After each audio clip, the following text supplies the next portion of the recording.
One of the most well-vetted and experienced coordinators heading into the 2025 season is none other than Chris Ash, the new defensive coordinator for the Notre Dame Fighting Irish. Brad, this is a huge hire for the Notre Dame Fighting Irish, another team like Penn State that made a magical run at the national title. They beat Georgia in the first round. They beat Penn State in the Orange Bowl. They come up short against Ohio State, against Marcus Freeman. Thank you. I don't know why I'm trying to blank on that. Coming up short against his alma mater. Yeah. And now they look to get back. They got to bring in a new quarterback. They got to bring in – it's a lot of change for this Notre Dame staff, for the Notre Dame roster.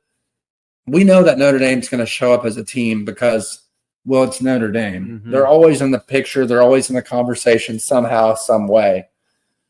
My biggest question starting off to you is, with this guy's plethora of experience, both in the NFL and in college, what does he bring to this Fighting Irish defense? Yeah, Nate, this is an interesting hire. And, I will say I was extremely impressed with the job Al Golden did last year. I mean, I'll say Al Golden, I won't say that I disrespect him, but the job that he did last year was really incredible. And I want to say Notre Dame had some talent. I mean, you think about R.J. Oben, Benjamin Morrison, who's going to be a high draft pick, Jack Kaiser, Xavier Watts. Notre Dame had some dudes on defense. And, they're going to have some guys this year. I'm going to get to some names in a second. But they got some guys coming back.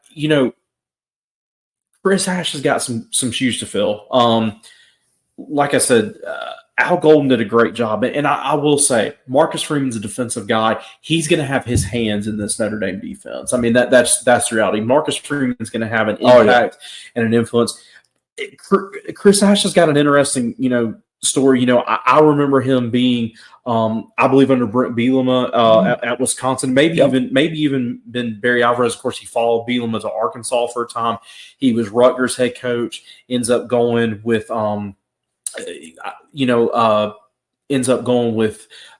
Herman to Texas to be coordinator for a year, and then has bounced around the NFL. It's interesting to me, though, looking at his career, has not called a defense since 2020. So maybe going to have to knock some rust off a little bit. He was a scout last year. He's been a secondary coach. So he's going to – I think it may going to take him a game or two to find that recipe. But I don't have any doubt. But like I said, I think the Notre Dame defense is going to be fine because Marcus Freeman is going to have his hand. Like I said, they got some guys.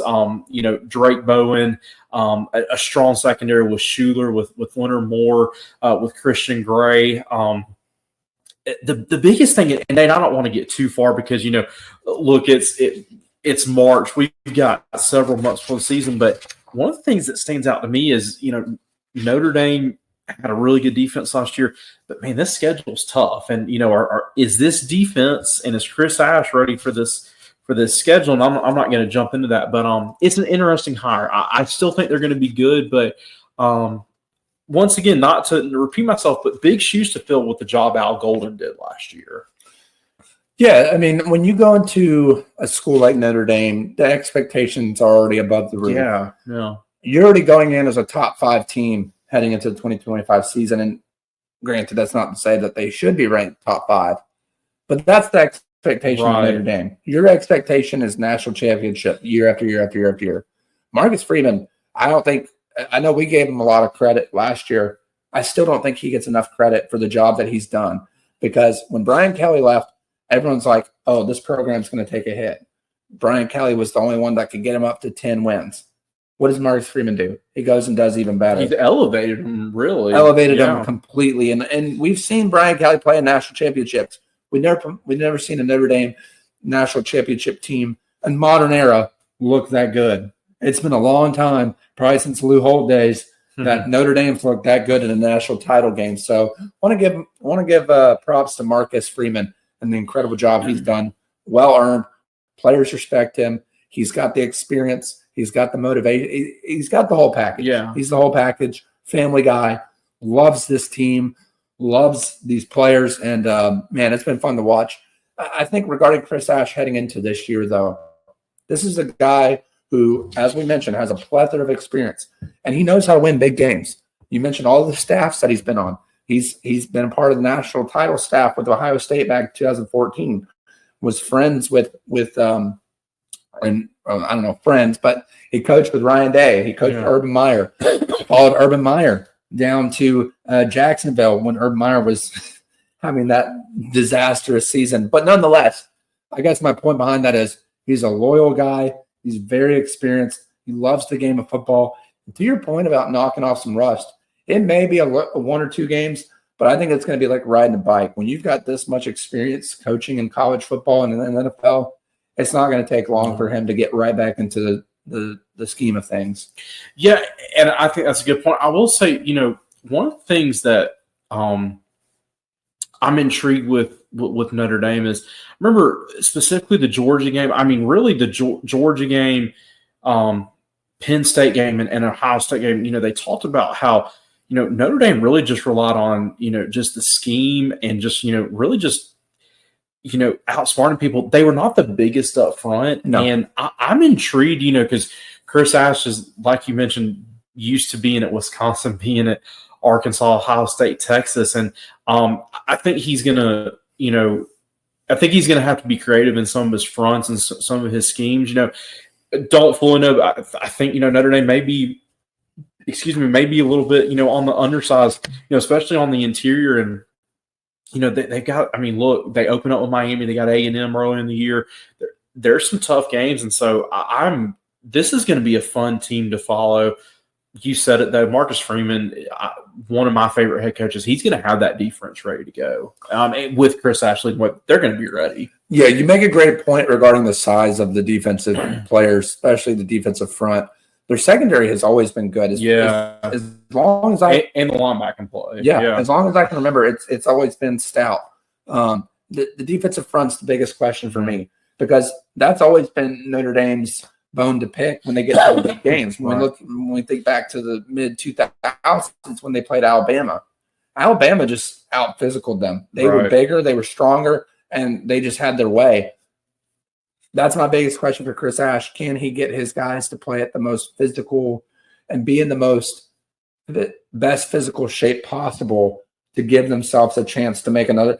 Because as we know, and college football fans, y'all know too, it is hard to go to the national championship game.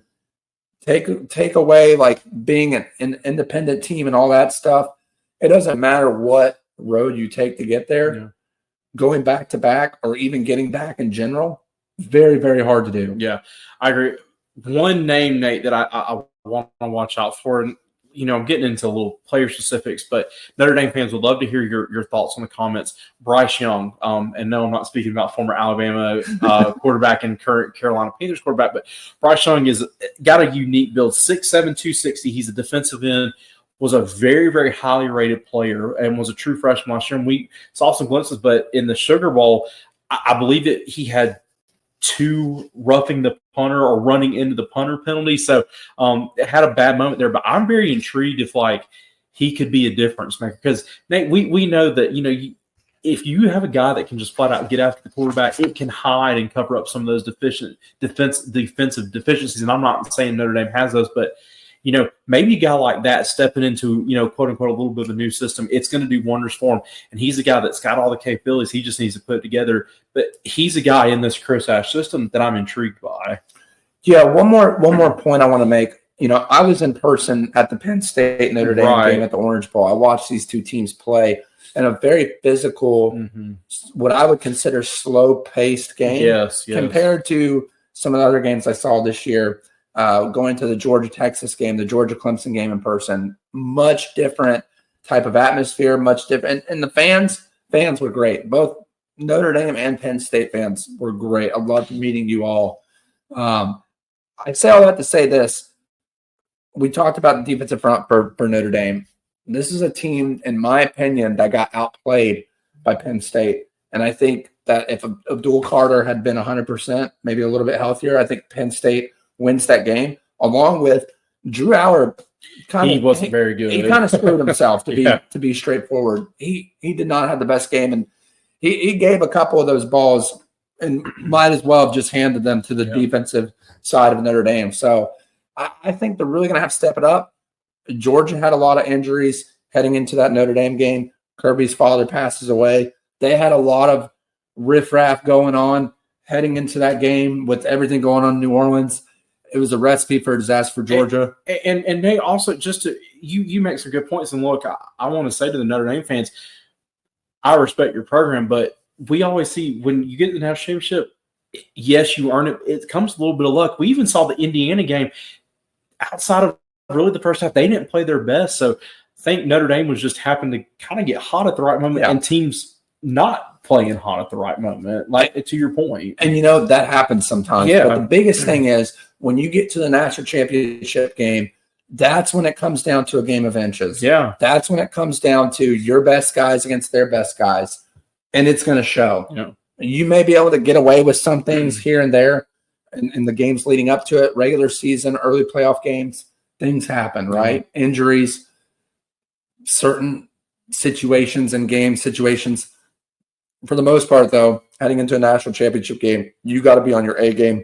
It's all hands on deck, and you better not make a mistake because it'll cost you in a blink of an eye. Nate, one other point before I give it back over to you. I'm interested to see what kind of difference Chris Ash makes with this Notre Dame defense because, like I said, this was a defense. They were really, really good last year. I mean, looking back at last year, they did lose to Northern Illinois, but Al Golden had them playing at such a high level. And then, and it makes sense. They struggle with Ohio State. And look, there wasn't many teams really outside of Texas that slowed down, Jeremiah Smith. But at times he was unguardable.